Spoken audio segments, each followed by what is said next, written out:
I had to completely change my mindset. I had to say, I am not going to let that define me or let others define me.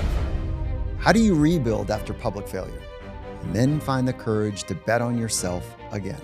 Welcome back. Or welcome to the Finding Mastery podcast, where we dive into the minds of the world's greatest thinkers and doers. I am your host, Dr. Michael Gervais, by trade and training, a high-performance psychologist. Now, the idea behind these conversations, it's really simple. To sit with the extraordinaries to really learn about how they work from the inside out. And this week's conversation is with Julie Wainwright, a trailblazing entrepreneur who built TheRealReal from her kitchen table into a publicly traded company valued at over $1 billion. And she started all of this in her 50s, breaking through a male-dominated industry and then navigating both sexism and ageism to build something the world has never seen before.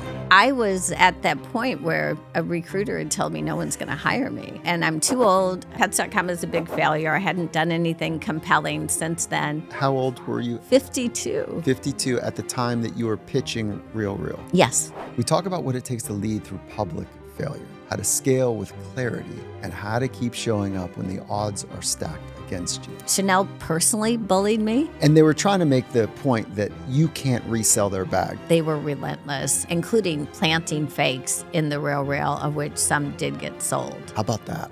If you're in a season of reinvention or you're searching for a clearer path forward, this conversation delivers hard-earned insights I think you're going to want to take with you. I had no fear of failure with the RealReal. You faced it. I had none.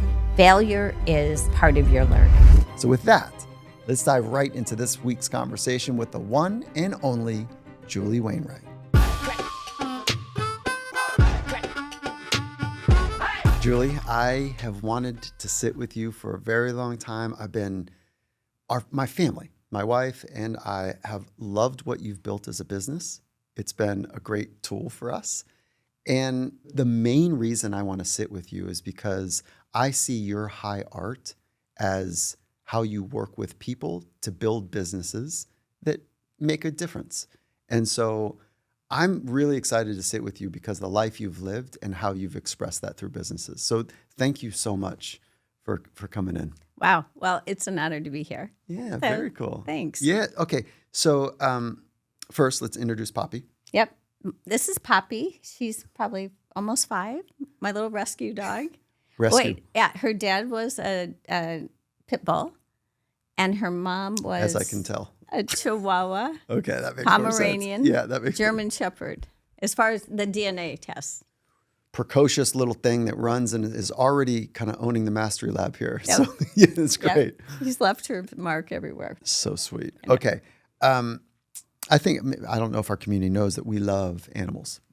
And so it's. Oh, and I really appreciated that. Yeah, so I love that. Okay, all right, Julie, let's start. You're one of the 23 women to take a company to an IPO?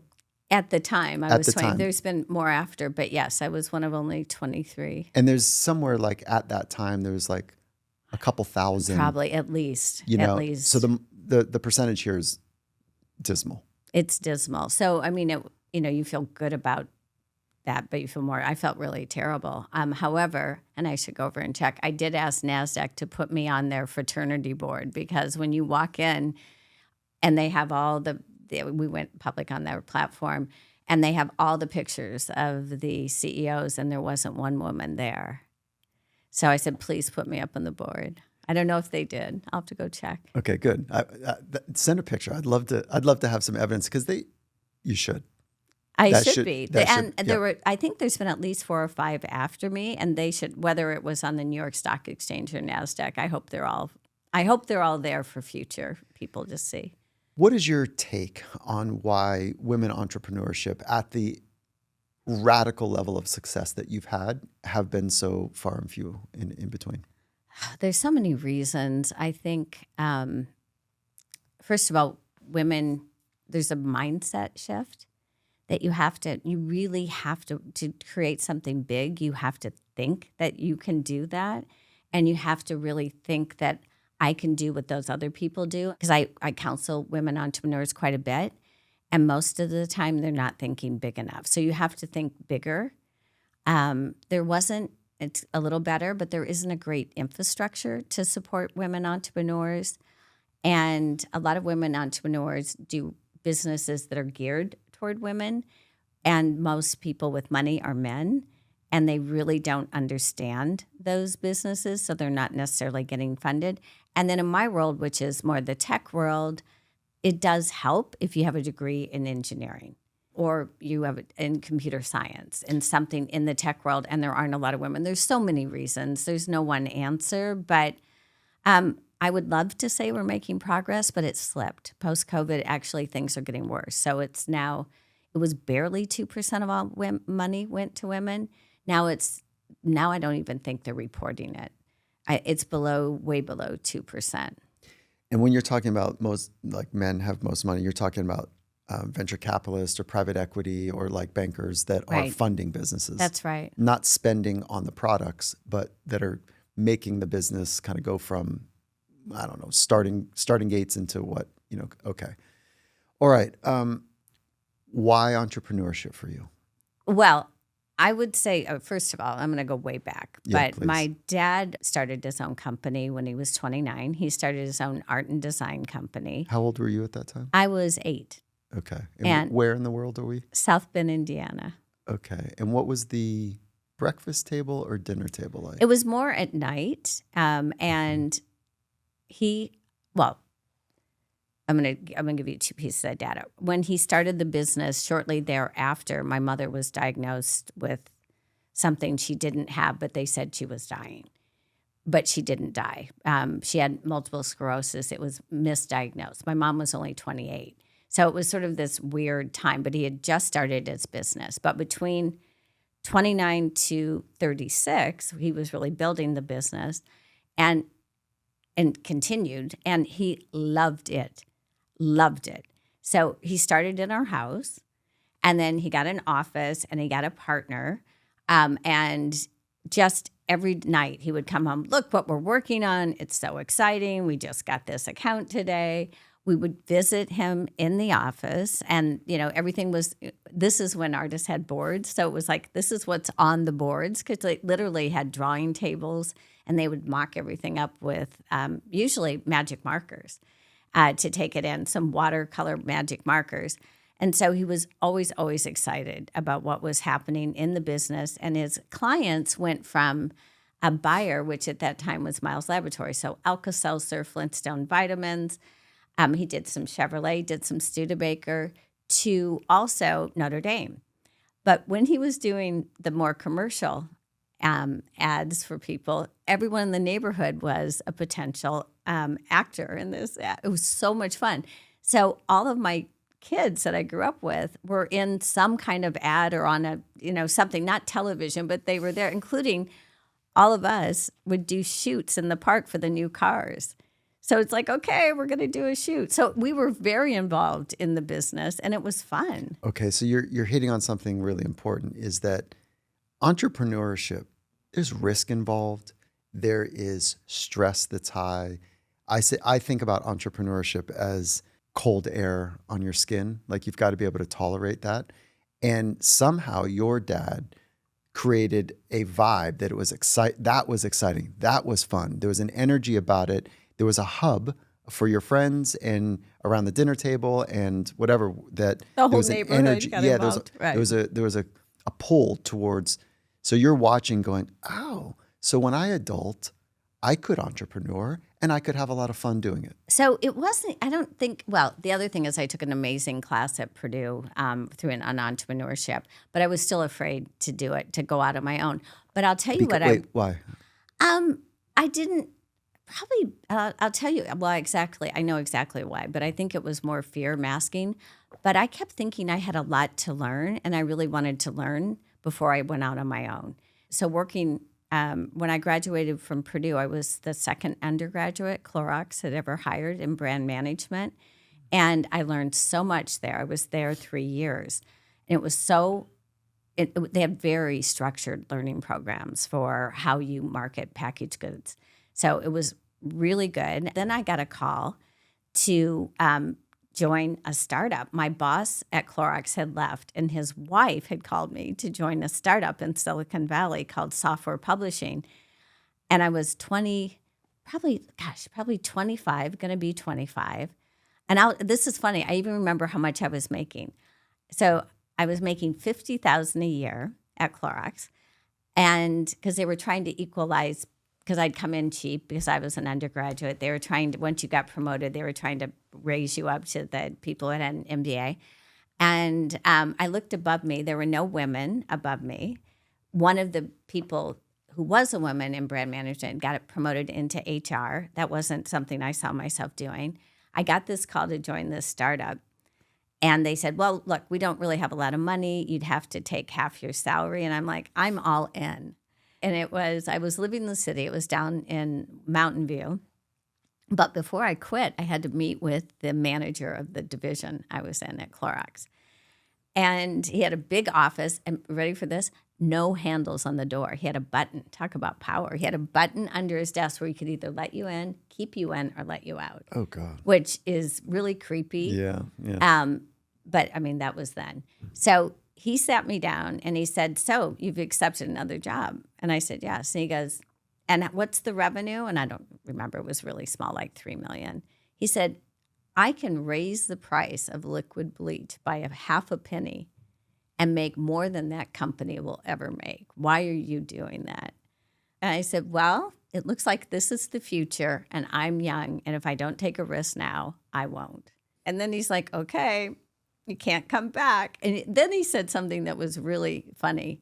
He goes, when you leave here, these are the smartest people you're ever going to work with, which I have to say, the people at Clorox, besides the fact it was sexist, but that was then, but the business did have integrity. So that was true. And I still have very good friends from there. And also you were in boot camp. So when you go through something that intense, and we were working, 6 days a week, 12 hours a day, because everything was on purpose, trying to make it hard. But I remember, I never forget the fact that he said I would never work with these type of smart people again. And of course, I worked with people that were brilliant after that. So I think, for me, it was like, I kept thinking I had something to learn. And then software publishing was fantastic. I mean, we introduced the first graphics package. So it was called Harvard Graphics, which was the precursor to PowerPoint. And I was there working on the product team, but this is also insane. They basically said, who has a passport and wants to set up Europe? And so two of us were like, so I ended up moving to London in my 20s, I had a boss who got fired. So it was just me running international all over the world based out of London in my 20s. And I lived there for 3 years. So it was like I was on this fun, growth, exciting time for so long. Finding Mastery is brought to you by Felix Gray. And one of the biggest challenges we face today is our sheer amount of screen time. It messes with our sleep, our clarity, even our mood. And that's why I've been using Felix Gray glasses. What I appreciate most about Felix Gray is that they're not just another wellness product. They're rooted in real science. Developed alongside leading researchers and ophthalmologists, they've demonstrated that these types of glasses, they boost melatonin. They help you fall asleep faster and hit just a little bit deeper in the stages of rest. And when I'm on the road, bouncing between time zones, slipping on my Felix Grays in the evening, it's this simple way to cue my body to wind down. And when I'm locked into deep work, they help me stay focused for longer without this digital fatigue that starts to creep in. Plus, I think they look great. If you're ready to feel the difference for yourself, Felix Gray is offering all Finding Mastery listeners 20% off. So just head to felixgray.com and use the code FindingMastery20 at checkout. Again, that's spelled Felix, FelixGray.com, and use the code FindingMastery20 at felixgray.com for 20% off. So you say yes. There's something about that. You can square up with risk. There's a risk here. You're not naive to it. And you had an idea of what the future could be. This is the future. I'm young. Now's the time to take the risk. So can we just quickly talk about how you think about the future? Like, how are you able to cast forward what it could be?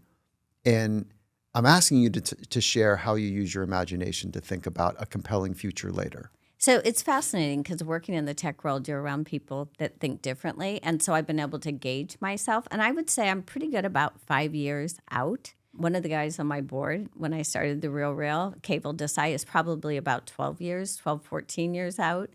And I've worked with him long enough to know that, like, he's not crazy. He was right. At first, you're like, wow, that sounds a little out there. But I'm pretty good with 5 years. I think for me, the key is taking in lots of information, cultural information, understanding technology, where that's going, understanding, and this has almost become part of my brain cycle now, but also understanding what could possibly stop that from evolving. And it's also when you see it, you know it. But I'm pretty good about 5 years out, sometimes 6. Okay. But I have been with people that are much further out there. And the issue with them is it's hard when you're sitting around a table dealing with what is now and where we're going in 4 or 5 years, to then have someone at the table that's like, well, look, this is really where we're going to be, because they sound crazy. Okay, so how do you do that? Like, can you make it concrete? Like maybe when you're starting RealReal or anything? All right. Well, yeah, the RealReal's a good example. Once I got the idea, I knew that. So I have this idea about ideas. Okay. Before you shared the idea about ideas, what was the idea of RealReal? But before you say this, actually, sorry to interrupt. I loved your book. You wrote it. I asked you, like, this is just to share for the listener, is I asked you beforehand, did you write this? And you said, yeah. Like, I really appreciated how you wrote, the intimacy of the book, the honesty, the way that you walked through how you took bold steps and some of the dark side that comes with it. Well done on the book. And I think it's a very helpful guide for people on their journey to figure out, how to design their life in a way where they really want to meet the moment of entrepreneurship or taking risks or designing life that feels aligned. And so this is me saying congratulations. I really enjoyed it. My wife enjoyed the book, and we both, like I said earlier, enjoyed the business that you created. Like, you solved something that was important for people. Thank you. I did write. I mean, I wrote the book because I didn't think anyone else could tell my story. Yeah, I think you got that right. And anyway. Okay, so the idea of the RealReal was, and then we come back around to what the idea about ideas are. So when I decided I needed to start my own company, I knew I wanted to go back into commerce and e-commerce. And the world, I had been the CEO of Pets.com. That was in the year 1998. It was very hard to get a commerce site up during then. Now because you had to build every bit of the code. You needed real physical servers to keep them warm. You needed, almost $5 million to open your door, where, the world had changed. It's now 2010. And I thought, okay, you can actually get a business going for about $100,000 now. An e-commerce business. And what I did is I mapped out what Amazon was good at and what they were bad at. And because I knew no matter what you do, you're going to compete with Amazon. And one of the things I knew they couldn't do was luxury. However, I also immediately thought, okay, they can't do luxury, but I'm not going to do a luxury brand. But I had it in the back of my mind. And then I was shopping with a girlfriend at a boutique that had a little bit of consignment in the back. And this is a venture capitalist. Her name's Ann Wimblad. We're good friends. We love shopping together.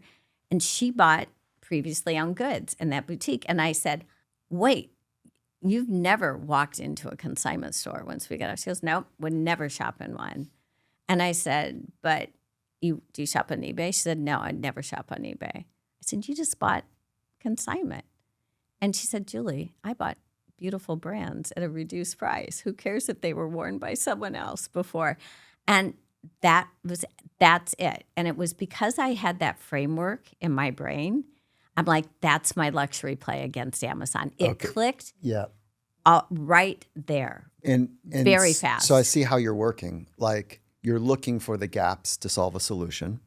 You ruled things out, because of no. And then you came back around. So you're open to revisiting an idea that you had maybe closed off. It was a different version, like build my own, Julie brand, or it was where you started. But You came back around like, wait, hold on. consignment is interesting. You added one more thing in your book, which was, I can't remember how you got to it, but she trusted the place. Oh, she trusted it. Yes. Yeah. So there were multiple things. I'm like, so why wouldn't you shop on eBay? She didn't trust it. Why do you trust this? But she goes, I know the owner. Yeah, I trust. Yeah. And she knows who gave her these goods. So this is the thing that you somehow cracked that I really want to understand is that the RealReal is, so describe the business in like 2 sentences. So it really is a full service luxury consignment business. Yeah. So for the consumer, everything's been authenticated. It's priced at an optimal price, and the only certain brands are taken. So it's a curated, although large curation, selection of luxury goods previously owned that have been authenticated. And it's mostly sold on the internet, but there are brick and mortar stores. Yeah.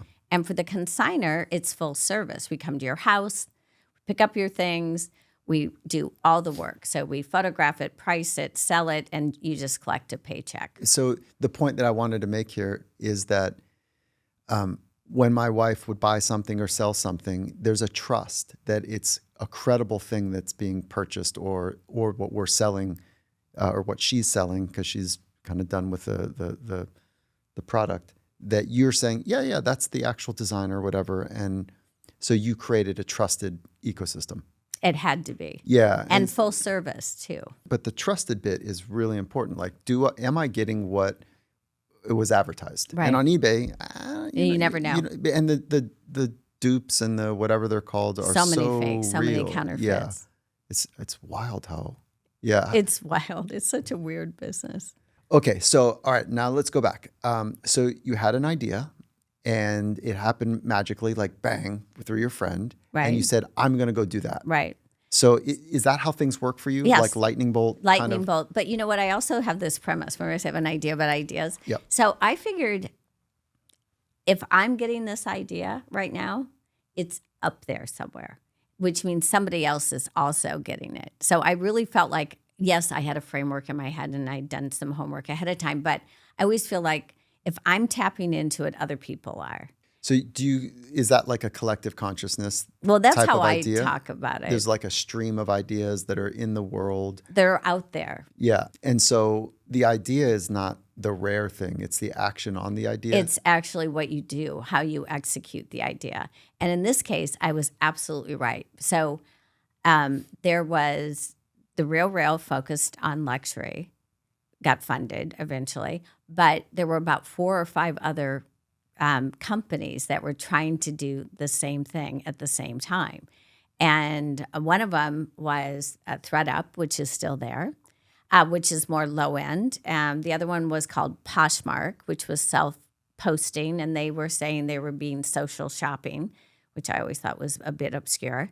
And then there was a company called Threadflip. I'm talking about at the Genesis. Yeah. Other ones have come. Threadflip, which was sort of in our positioning, but not really. It wasn't full service, and they didn't really think about authenticating. And the RealReal. All of us were out raising capital at the same time. So 5 of us all meeting with the same venture capitalists. You're meeting with the same ones because it's a small group. So your plan needs to outperform or make more sense than the other people's plans. Yes, to the get person funded. You're pitching. And in this case, were your competitors men or women? All of them were men except Tracy was a woman. Yeah. Okay. So there's that bias that we alluded to earlier. Well, it's the bias. Plus, they were all self-posting, which is an eBay. So meaning the user did all the work still.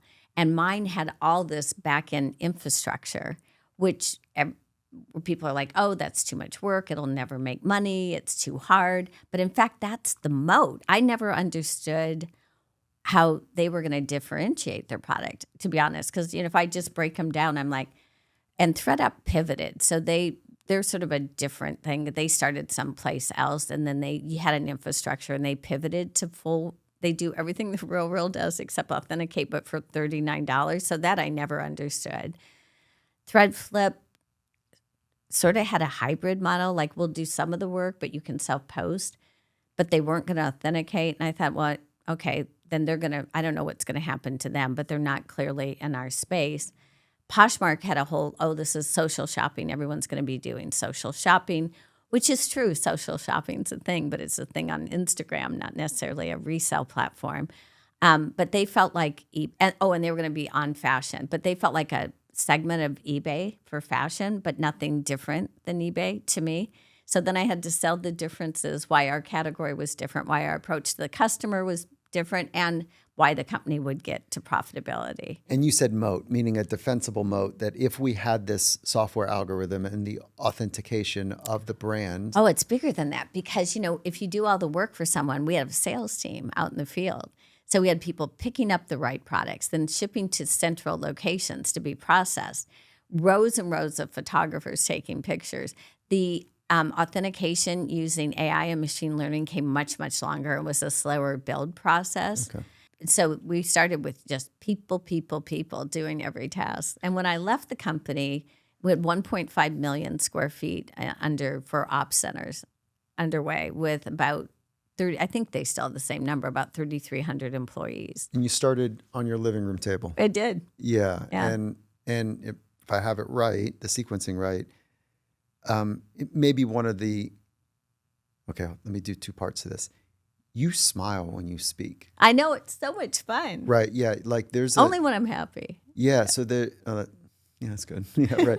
But there's an energy about how you think about ideas. So we got to come back to that one more time. But also there's a dark side to kind of going all in. So this compelling idea that you have, this compelling future that you're working towards, for you to find the gap analysis, to create a moat, to understand your competitors, to pitch this compelling future to sophisticated business people, to be vulnerable in that, and to take the risk of moving from a safe, cushy job to like, I've got to go do this thing. Oh, but see, I didn't have a job. So that's the other thing. Oh, that's right. Pets.com had failed. And then, I was at that point where a recruiter had told me no one's going to hire me, and I'm too old. I had Pets.com as a big failure. I hadn't done anything compelling since then.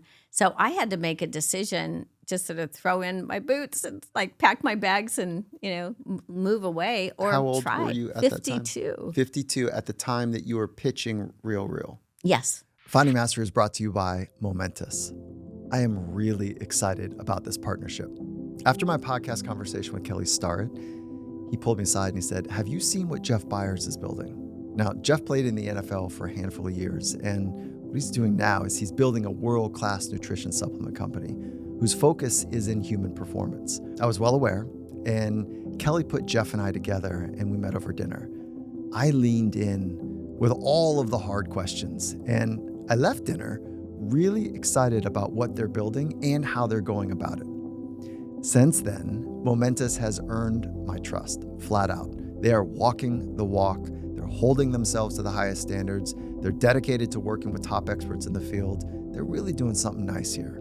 They are committed to sourcing and using only the highest quality ingredients. And they invest heavily in rigorous third-party testing. They call it the Momentous Standard, and it's really become the gold standard for the industry.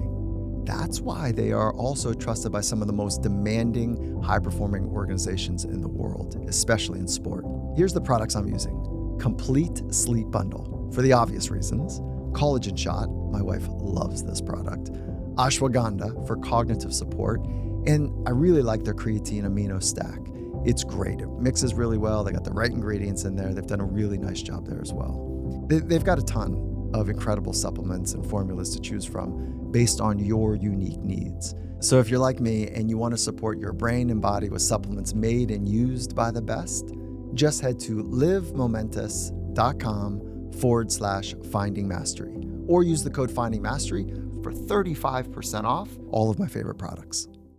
How did you not let the expert, how did you not let them leave a stain on your esteem, your worth, your value, your confidence, your efficacy? Those are fancy words for like how you felt about yourself. So after Pets.com's failure, I did let him. I mean, it was in the press, what a failure it was. It was, weird things would happen. What just happened to your voice? Well, because I'm reliving it. I sort of relive it when I talk about it. And It where was is it? bad.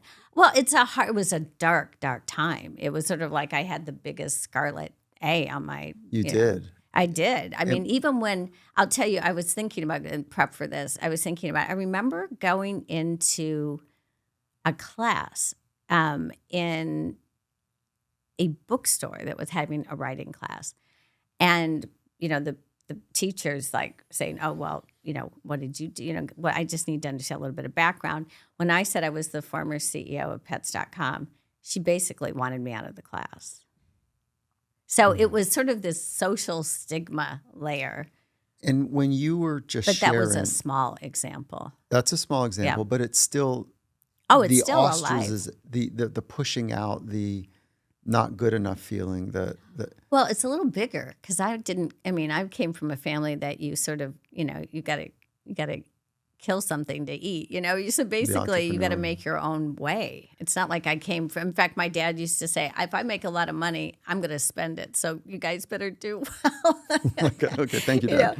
But so, yeah, so I was like, I had to figure out my life after that. Okay, But I bought all that negativity. I embodied it. When I look at pictures back then, my shoulders are down. And then at some point, and it really took a while, it took a long time, way too long, but it doesn't matter because I can't go back. But I had to say, wait a minute. I had a big life before that. I had a lot of success. I'm healthy. I love solving problems. The tech world had been my world for a long time, and I'd done well. And I had to completely change my mindset. I had to say, I am not going to let that define me or let others define me. And it was almost, and it was almost like I had enough, and I stopped. Can you stay here one more moment Sure. to teach something? Sure. Okay, which is I'd love to know how you're thinking about yourself in this moment with the emotions. And let me just do a range. Sure. Which is like, don't go there because it'll be too much. You're a successful entrepreneur. Entrepreneurs don't cry. I'm making things up.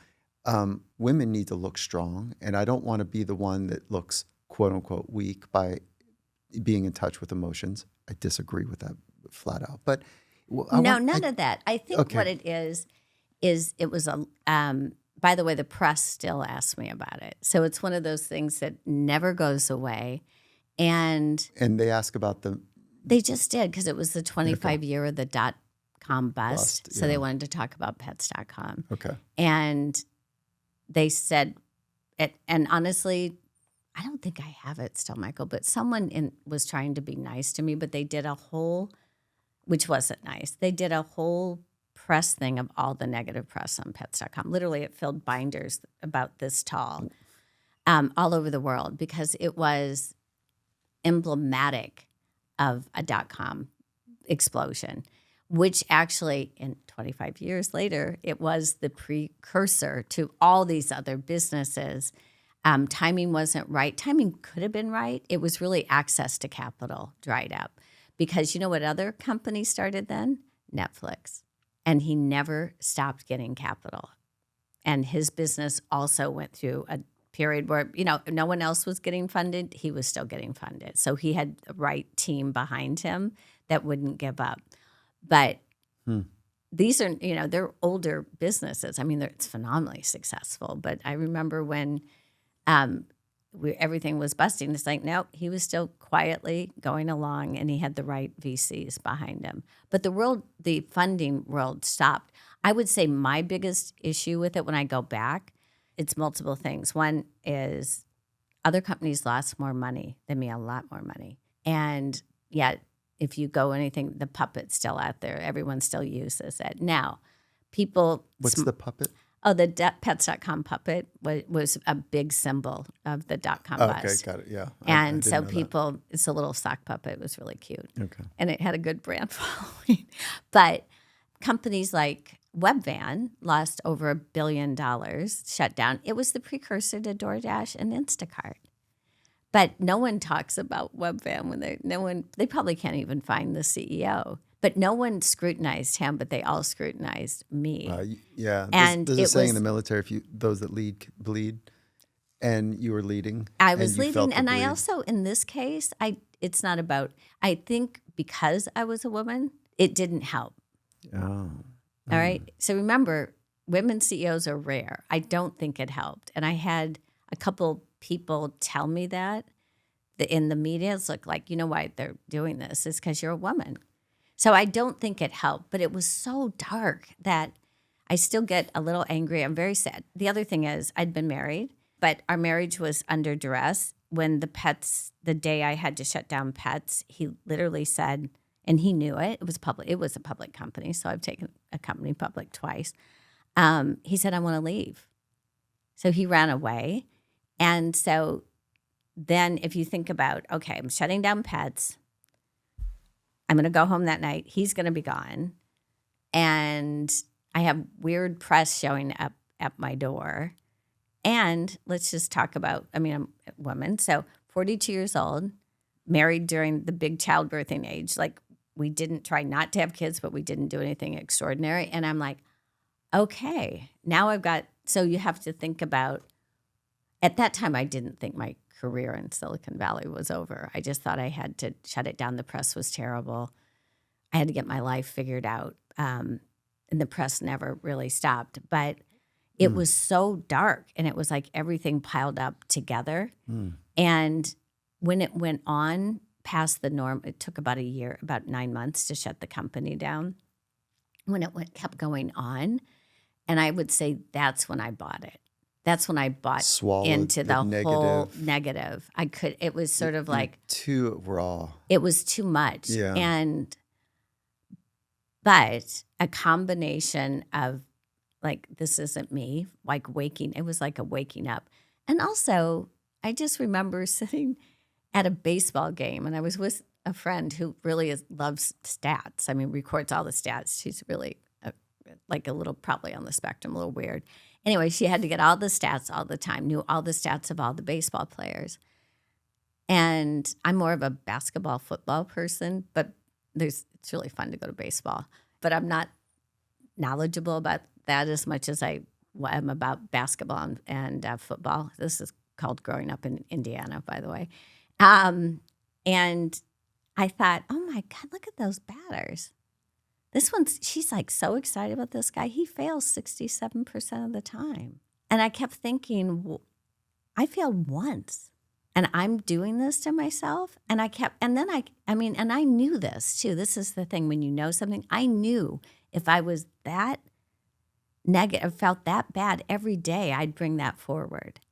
And it's sort of like every day, if you're feeling bad about it, you're still bringing it forward, even though you think maybe you're not.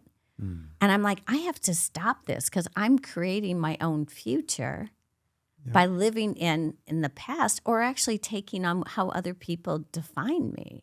And it took a lot. What were you There saying? were a lot of distractions to keep me from really focusing on myself, because you're shutting the company, the divorce, So in that, all of that rawness and the emotions that come with that, I'm imagining that when you say dark, it was depression. Well, it was, but it wasn't like I'm going to throw myself off a bridge. Not suicidal. No, but it was like, do I really want to go on that hike? Maybe I should just stay home. Do I really want to go to that event? Because I had also gone out to a couple events where, like, I'd gotten chastised publicly from people at the party. And so it became So there's like some anxiousness that would and sit also underneath just it. like, why do it? So it became more Yeah. pulling in. And so lonely, isolated, malaise. Well, it wasn't. It was more isolated, but I had good friends. Mm-hmm. So it wasn't like, in fact, even when my husband moved out, a good friend moved in, because I said, Ken, this is bad, because these people the reporters are showing up at the house. And here I am trying to sort out my life and not wanting them. They were literally knocking on the door. It only happened twice, but it needed to happen once. And so I had a friend move in with me for a while so luckily I do have really good friends. Yeah, and there's a survival, a thriving instinct that you have, which is like, I need to be around somebody that I trust and can help me. And, But it is a pulling in without a doubt. Your circle gets smaller. Smaller, yeah. Probably a healthy response. What would you say to, let's just do women right now. What would you say to women who are struggling with the external narrative about who they are, what they're capable of, how worthless they might be, and that they've adopted it at some point, and the way that they speak to themselves is dark as well, and sad, and depressing, and full of anxiety? How would you speak to that? Wow, I wish I would have spoken to myself this way. I mean, at the end of the day, you only have one life. And actually, if you let other people define you, you'll never be able to live your own life. And I would say most people that actually, whatever they did to me, it's really more a reflection of themselves, not of you. And you need to separate it. I think your friends and your lovers and your loved ones do matter. I mean, it matters a lot. So remember I talked about some of the people at Clorox had a lot of integrity. Some of those people were there so I did develop really close friends and still have really close friends. And those people know you and they can carry you. And they're sort of your life witness. And nothing else sort of matters, to be honest. It really comes down to you only have one life and you need to take stock. I mean, you see it. I see it in people all the time. I work with an entrepreneur who should have launched her business a year ago and she just won't do it. And I'm like, you've got to do it. I know this has to be, what do you think it is? What do you think's going on? I think I know. And she goes, I think I'm afraid. I said, but you love solving problems once you launch things, right? And she goes, yes. I go, why don't you think of it as you're going to learn? You're going to get it right. I said, I think you're a perfectionist too, and it's not going to serve you because you don't have feedback. Why don't you just say, I'm not going to fail when I launch it. I'm going to be on a learning ground. But you see it. It's like that's, I think, fear and buying into other people's agenda is your biggest stopper in life. Oddly enough, when I started TheRealReal, I wasn't afraid. So there was not a risk involved in starting? There was a huge risk, but you were not afraid. I wasn't afraid. Got it. And also, once I got the idea, which was November of 2010, I launched in June of 2011. And as soon as I launched, I knew. I'm like, this is going to go. I knew right away, and I knew exactly what I had to do. And then it was just getting it done. But we had scary moments then because I kept thinking we're going to run out of product. And so you have scary moments, but then you put a plan in place to address it. Ooh, okay. Because it was one of the questions I had is that you put your house up against I did. Yeah, which is a huge risk, and I wanted to know, like. But it felt like a plan. Right, because the vision was so clear and Right. your belief in the potential outcome that you were working towards felt like it was within arm's length. It wasn't too far away. Right. Right, yeah. Well, I figured I'd know right away. How's that? And I knew right away. Meaning if the first sale failed, if the sell-through was so aggressive, so then the question is, my whole premise was this is going to be a supply problem, not a demand problem. So was there enough product? Did you have enough of the right product on a regular basis? Yeah. If I was wrong on the demand, then it would have been a complete failure. But I was so right on the demand because my whole focus had been, I've got to solve this supply problem. The demand will take care of itself. And the demand was, I would like to buy something that is already used, that is of high quality, and I can trust it. There's plenty of buyers out there, you're saying. Right. And when we sold through everything we put up on the market right away, I'm like, oh, there's a voracious demand. So I was right. So I was solving the right problem. Stay here for an operator. You have the vision, you have the ambition, you have the work ethic, and you need to inspire other people to help. No one does it alone is a That's first right. principle that matters to me. And so we need each other. And so when you're attracting people or people are attracted to you to help partner to build something special that is maybe bigger than you, I want to come back to that. What can you teach us about the people that you work with that will make the biggest impact and the biggest difference? What are those characteristics or qualities of people? So I really knew I had to change people's behavior and view of wearing previously owned things for the business to do well. And the only way to do that was to make it cool. make wearing previously owned things cool, not like a consignment store. It's not like you couldn't afford the thing. It's like you chose. Yeah, you chose, and it's cool, and it's unique, and it's on trend now. You are on trend. So I always call it, I didn't want to break the romance of the brand. So I had to change a perspective. So I knew that. I also knew I couldn't do that because I'm not the fashion person. So I had to really hire a merchant who really believed what we were doing and could actually translate that into something cool and, fashion-y. I'm not fashion-y. And so that was my first idea. It's like, I need a great merchant. So then it became someone who, and my first employee was a woman named Rati Sahi, who's now Rati Levesque. She's married and is the CEO. But she was a merchant. She had been written up on some of the online sites about being very progressive. She had a little bit of consignment in her store. She was young. She was willing to take risks. She had worked really hard to actually build up the store. She clearly was stylish where I wasn't. And I would say when I met her, I'm like, so what was I looking? Someone would look hard, work hard, not get paid very much, buy into the vision, and ready to really just do everything, meaning build the desk, empty the trash.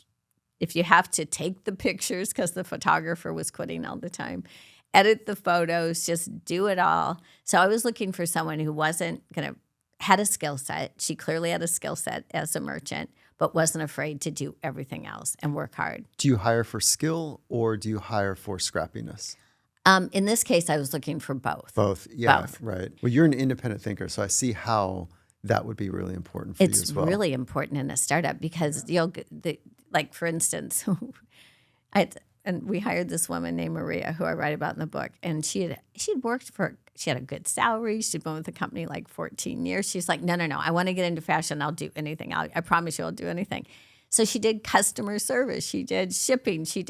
I'd be like, can you just figure out how we can get the best rates and if we're working with the best carrier? She goes, yeah, I'll figure it out. She didn't know anything about shipping. So you want people that problem solve, that have a good skill set of problem solving and will make it happen. When you give them a problem, they don't say, well, I don't know how to do that. They're like, yeah, I'll figure it out. So that attitude, especially in a startup, is brilliant.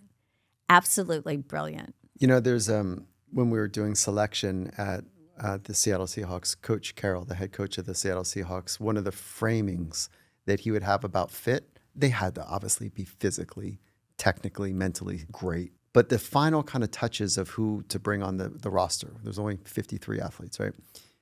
Was, would I like playing pickup basketball with this person? And so he loved pickup basketball. So it's like, would I like to hang out in the backyard, and play a competitive game? And there's something undervalued about the appreciation of wanting to spend time with people too. Great problem solver, ambitious, scrappy, all of those things, skill, if you get it, is great. And then do I like the quality of the person, the way the person feels? Is that an important variable for you? Oh, it's so important. And, I'm still working with, there's a woman that was working in our finance department. And she said, for the first 5 years that I was there, we laughed so much. It was so much fun that I never thought about going to work. Because, see, the other thing is we were all aligned on trying to build this business. And resale is a weird business. There's funny things that happen. There's funny things that happen in a startup all the time anyway. And we would literally at points, there were times when I couldn't stand up. I was laughing so hard. What a great culture. It was so much fun. It was so much fun. So I think fun. So I would say if anything in my life, I've craved, I always wanted to make my own money because I saw too many women who made bad choices as a young girl by not having their own independence and their own money. Oh, so that was another big lesson. A reference point for you. Big reference. Mm-hmm. So here you see like my dad and his friends having fun at work. And then you see women making choices of his age that for money or for the lifestyle. And the contrast was so vivid, and it's still vivid. Having your own money, I think, is really important. But that was important. And then creating businesses and creating is fun.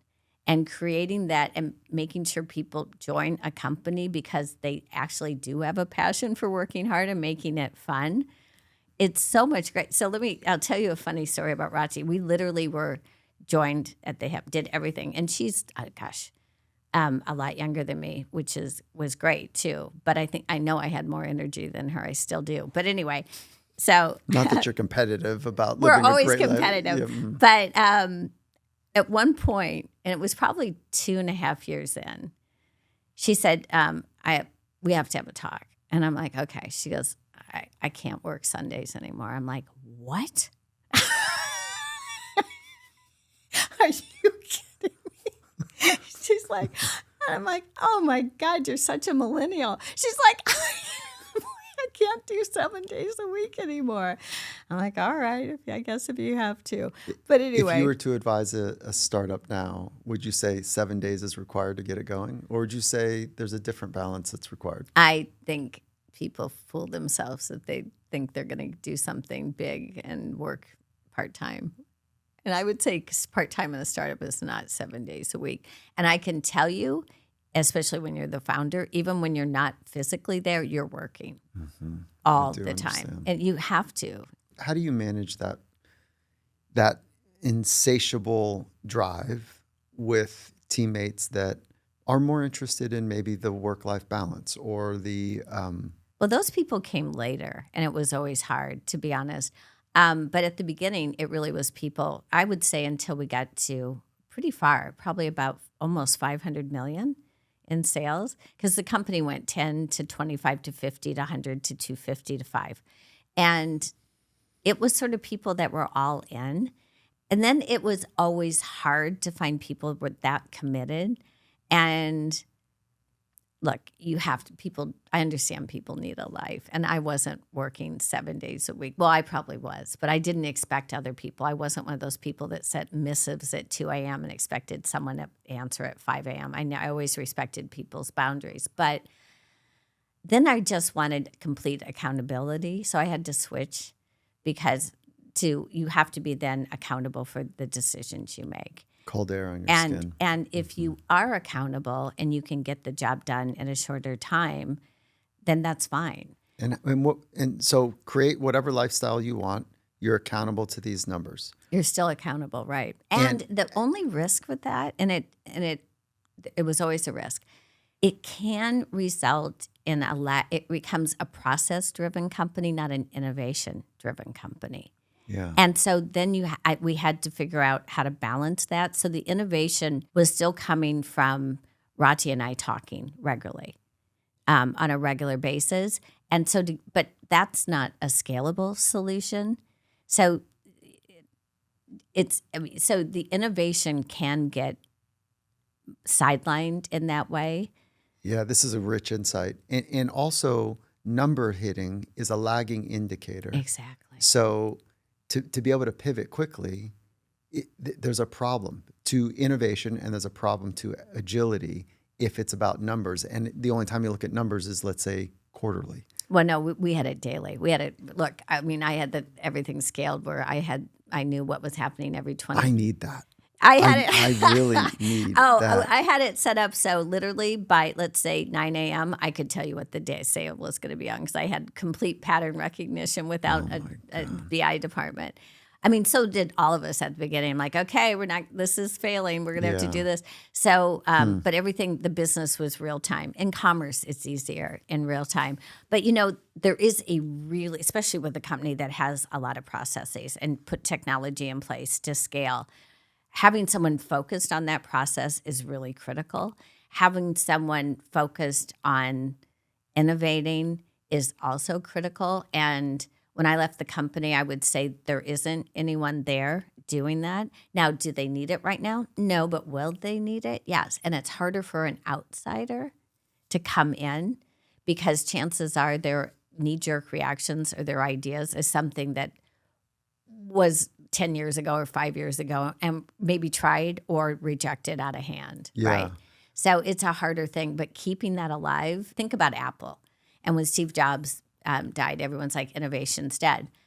Well, I mean, Tim Cook has been amazing. He's been amazing at process and building a company much bigger and more value than Steve.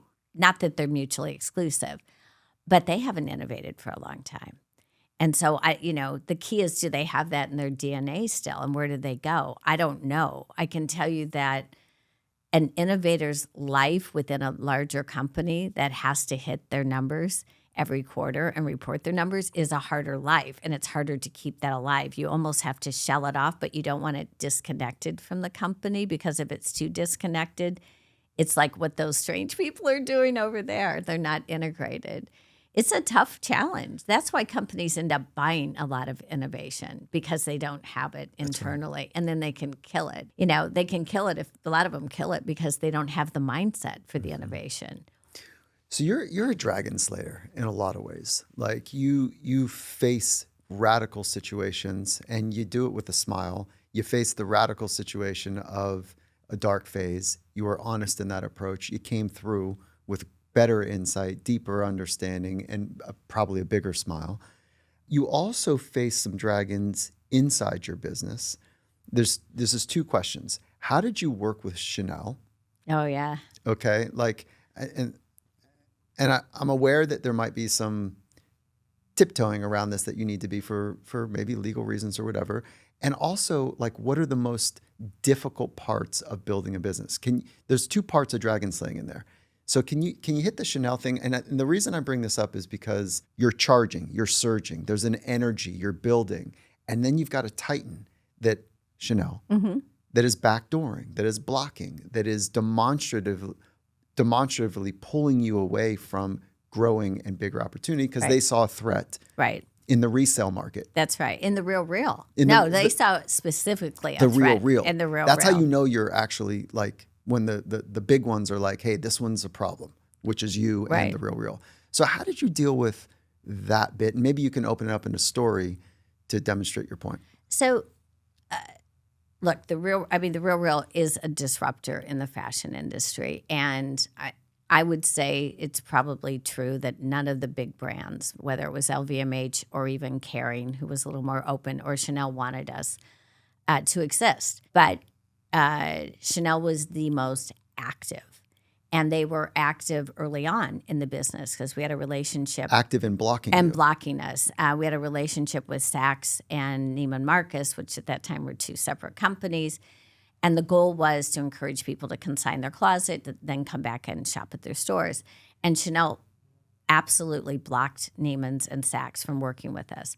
Now, they did it we had executed with Neiman's about 9 or 10 months. So it actually did help build the brand.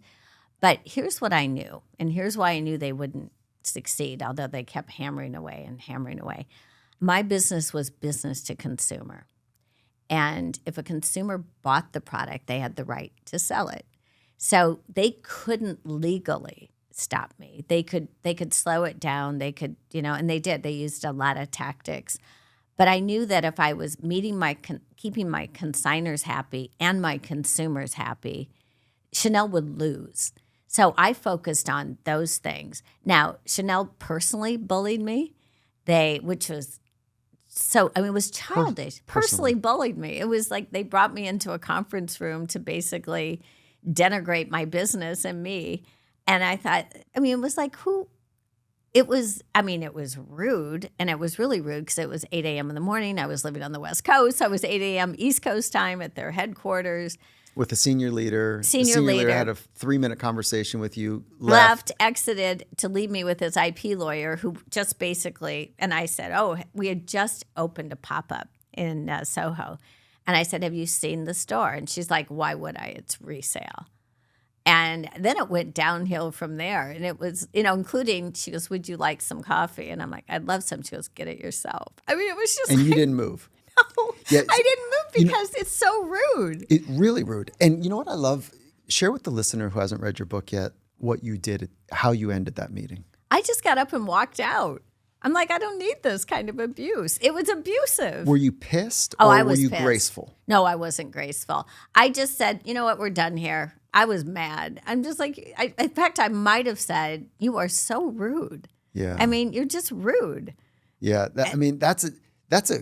So your most precious asset is your time. Always. They clogged up your time. The senior leader didn't even clog up his time. No, He just left. no. He set me up. He set me up for like some confrontation with this person. He's just a nasty person. And they were trying to make the point that you can't resell their bag because when they sell it to the consumer, well, that's then what they would have liked. But what is it like Porsche or maybe Ferrari that says It's like Ferrari. you can't sell your car within 1 year or 2 years. Whatever. Yeah.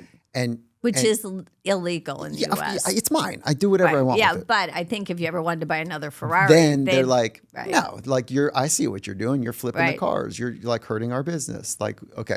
So that's what they were trying to do. And they thought the real. In fact, she said, "You're my biggest threat. You're my biggest fear." Yeah. And I'm like, "Oh, here you go." But I knew look, they kept at it. They were relentless, including planting fakes in the RealReal, of which some did get sold. how about that? Well, Because that's not that illegal. really hurts your credibility. because now you're moving a fake Chanel bag. Right. And they're like, look, Chanel. That's exactly what they did. Look what they're doing. Yeah. And that you're saying that is illegal? No, it's not illegal. They can Implant fakes. No, I mean, look, it's Okay. up. Yeah, I mean, anyone can do it if they wanted to. But I mean, was the RealReal's 100% foolproof? Nothing can be. Right. When I left there, they were at 99.98 or something percent. And if anyone had any question about authenticity, we just take it back. So yeah, I mean, Chanel tried to block it, but I thought their personal attacks on me were kind of surreal. Well, there's another one you shared where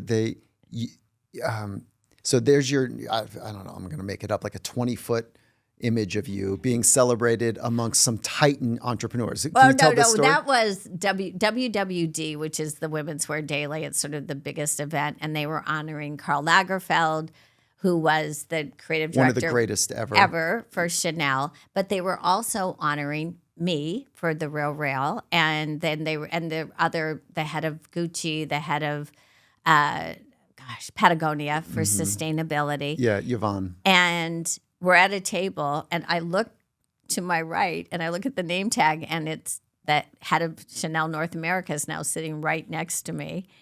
And Carl's at another table, and we're all going up getting our awards. Did you get to meet Carl? I didn't. I thought he would probably hate me, and I wasn't in the mood to get beaten up by him. And then he died a few years later. But he actually was very entertaining.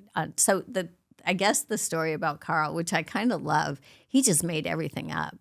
He, like any stories he told about himself, it was sort of everything was whimsy. So you really had to dig for the truth. He'd tell a child of his childhood, and of course he was really old. So I mean, it was just, and I said, did not know "Oh this. no, he just Oh my made God. stuff up all the time. Nothing. Like the veracity level in his own stories when he was interviewed is like probably at 10%.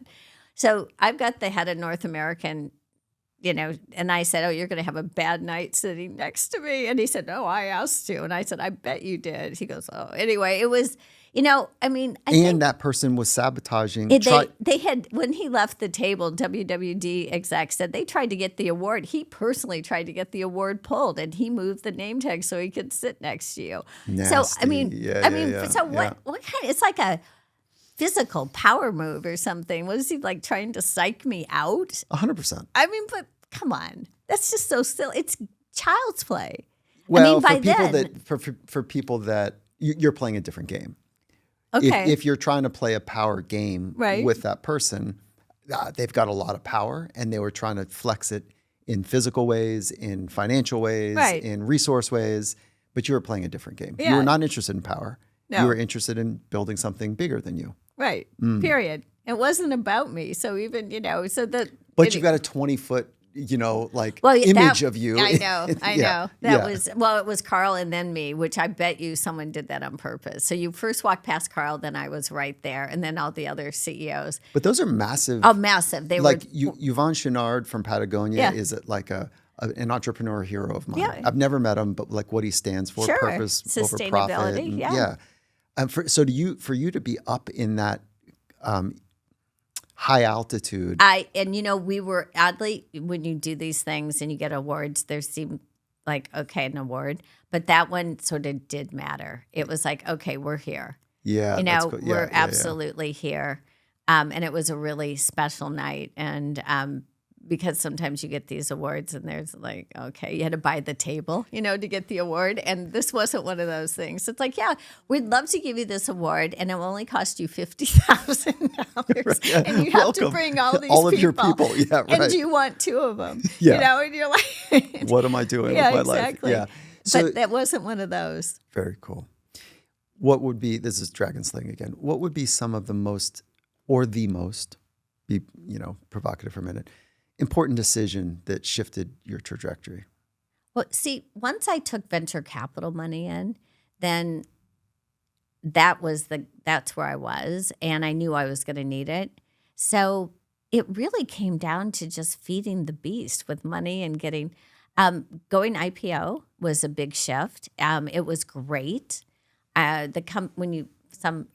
People forget when you take in venture capital money, they have to get it out. There was no natural buyer for the RealReal. Some of my investors had put their money in for 8 years and then kept funding us as we went along. So taking the company public, being able to have a financial reward for the investors and the employees was pretty remarkable. I would say what shifted the business was the most, and it was probably the biggest mistake I've made since forever, was when I recommended new board members for the RealReal based, because my other board members got off to sell their stock, except for one guy.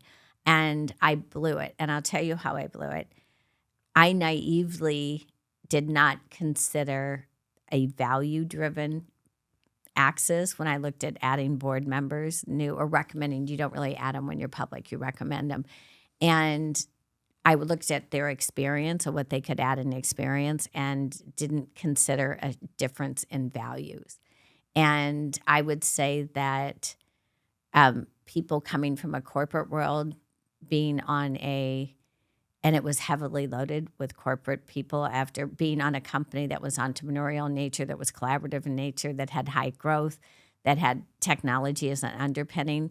That tends to create a more collaborative, fast-moving decision-making as opposed to hierarchical. And I really blew it. So I would say the board members that I recommended were the wrong board members. And then someone told me this, which I think is interesting.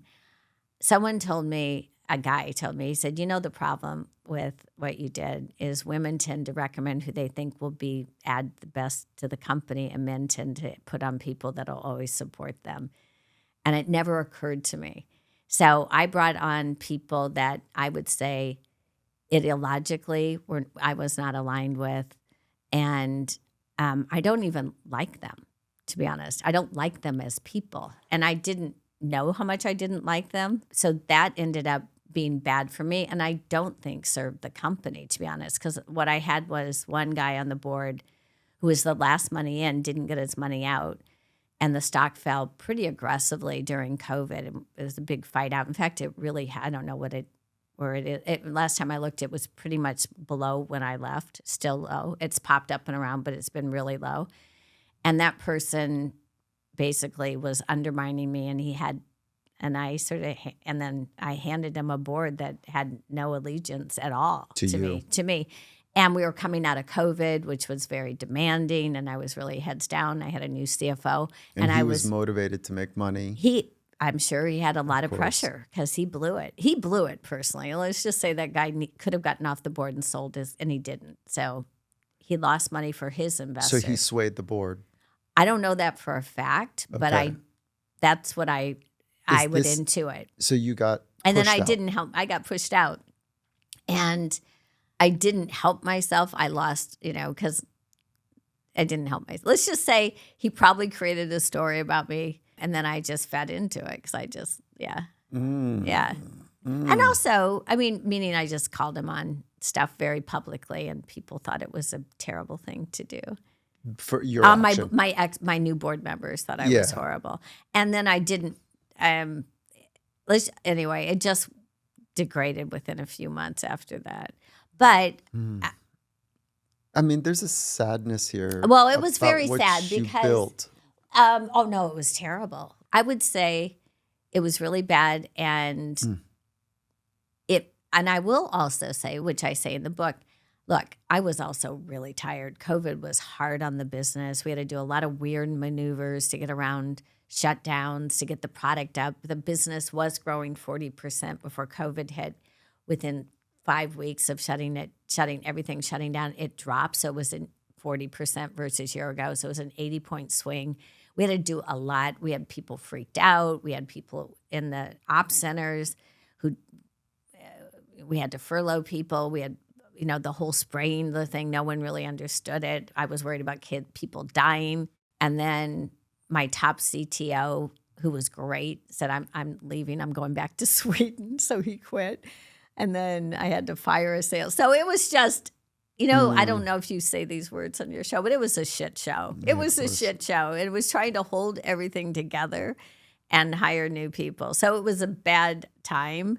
And, and I had a new board. So it was bad. Lesson learned? Yeah. Well, I would say it all comes down to values. It's all about values. Aligning values. And also, the people that had been on the board were with me forever. So I couldn't say stay on and don't cash out on your investment. And I honestly, I wish, and none of them were that experienced at this either, but I wish my old board members would have actually advised me. But I think they did the best they can. Most venture capitalists don't have companies that go public. Mm-hmm. Right. It's more of an M&A world.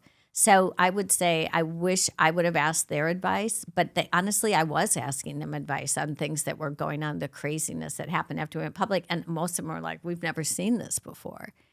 So, I probably could have reached out more, but I also felt like I was keeping the company alive, doing everything I could. I totally see why you're successful.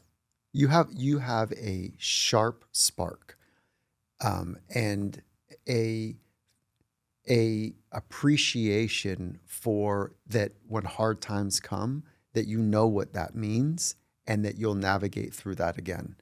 Like I definitely understand your ability to see a vision, your ability to inspire other people, to lead with a work ethic, a value, and a passion to be part of something bigger.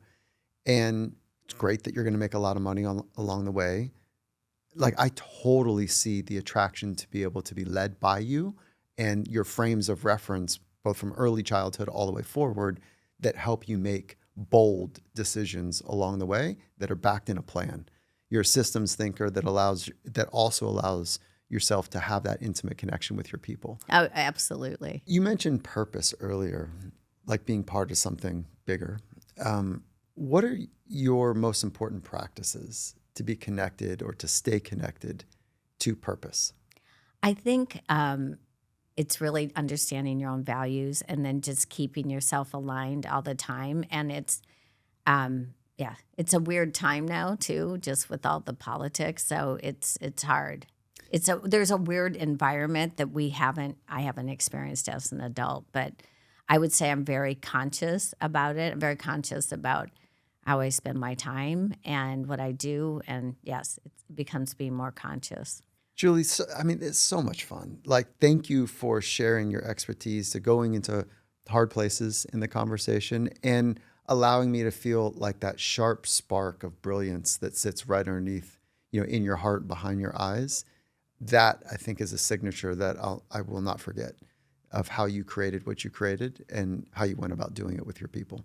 Well, thank you very much. And thanks for letting Poppy come. Poppy, yes. And I'm holding the book. And for audio listeners, the name of it is Time to Get Real: How I Built a $1 billion Business That Rocked the Fashion Industry. Great read. Full of insights. It's warm. It's thoughtful. It's directional. I hope you feel really good about it. I think this is going to help a lot of people on their journey, to figure out how to how to build something that matters to them. And before you go, what do you think of the fashion? You said 5 to 6 years out is kind of a sweet spot for you? Oh, it's going to be fascinating because they're really in trouble. The luxury brands are in trouble, and the really low-end brands are full of plastic. So the Sheins, they've actually now looking at the ocean water, sampling it, 35% of all microplastics, which are now in our food, come from fast fashion. So we've got this high-end area that's really inaccessible, except at something like the RealReal for most people, and the low end, which is doing phenomenal damage to the planet. And in the middle, everyone's suffering. So I would say luxury brands are going to continue. They'll continue, but they're not going to see the growth they've seen in the past. So they're going to struggle. I would say that fast fashion personally is not going to go away, but needs it does need tariffs because it's in trouble. So I would say it's ripe for innovation with young designers who are thinking differently, but they're going to have to be really scrappy because their money isn't going to be there. But I do think it's ripe for individual smaller brands, but it's going to be in trouble. To build something that is not quote, fast fashion, plastic based. And there's people doing it in New York. And they just have to figure out how to scale. See, this is the other thing. There's some people doing great, great things, but they don't want to give away. They're afraid to give away their business, and they've got a nice little business at $10 million, and that's fine. They're barely profitable, though, and they're working themselves to death. So it's going to be new and fresh. I think it's ripe it is in a disruptive state. If there was 1 or 2 or 3 mindsets that you think are critical for being great in this new way of living, right? The new world with AI and the speed and da-da-da-da. What would you name those mindsets? You have to be really curious always. So, you have to operate out of that and learning, not fear. Look, whenever there's something new that comes in, fear is the worst mindset. So curiosity, keep the learning. And if you find fear, you have to actually put it away, put the fear away. The other thing is, and it's a big shift, and once you make the shift, everything will change. Failure is part of your learning. So I would say, again, you have to be a risk taker, recognizing the downside, but the downside isn't as down as you think. The weirdest thing happened to me when I failed at pets.com. And this is probably why the RealReal worked. I had no fear of failure with the RealReal. You faced it. I had none. Yeah. I'm like, okay, did that, lived through it. It was a bad time, but we're good now. I'm like, it may fail again. I may fail again. We'll take it from there. Julie, thank you. Poppy, thank you for taking a nap. She's over it. Again, thank you so much. Yeah, thanks. That was so refreshing. There's so much insight in there. Emma, who do we have next in the Finding Mastery hot seat? Right. She was such a badass. Wait, I'm not sure I'm allowed to say that. Yeah, you just did. Okay, moving on. Next up, we're switching gears as you sat down for the second time with the myth, the legend, the one and only Alex Honnold. What do you say about someone who free soloed El Capitan? No ropes, no support. He's climbing 3,000 sheer feet on his own. He's on another level. Mentally, physically, emotionally. This was really a fun one where we were able to reflect back on our previous conversation that we had back in 2018, which for Alex was pre-marriage, pre-fatherhood, and we were able to directly compare his answers then to now, post-marriage, post-fatherhood. We talk fear, we talk risks and values and focus and legacy and what mastery looks like when your life is quite literally on the line. If you've ever wondered how to manage fear or reimagine what's possible, this one's for you.